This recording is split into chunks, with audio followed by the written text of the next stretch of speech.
నమస్కారం NSTV news కి స్వాగతం. నా పేరు సంధ్య. ముందుగా వార్తల్లోని ముఖ్యాంశాలను ఇప్పుడు చూద్దాం. శ్రీకాళహస్తి తొట్టంబేడు మండలంలో తెలుగుదేశం పార్టీ జాతీయ ప్రధాన కార్యదర్శి నారా లోకేష్ జన్మదినం సందర్భంగా తొట్టంబేడు గ్రామంలో కేక్ కటింగ్ చేయడం జరిగినది.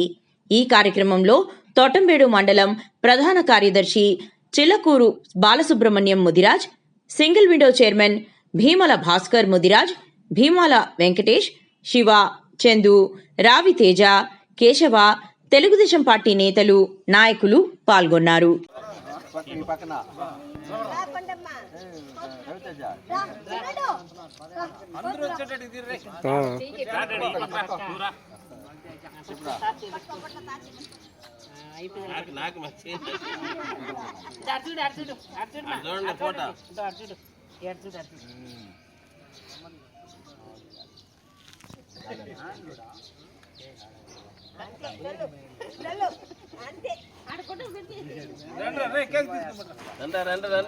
కేక్ అమ్మిడి ఫోటో తీసి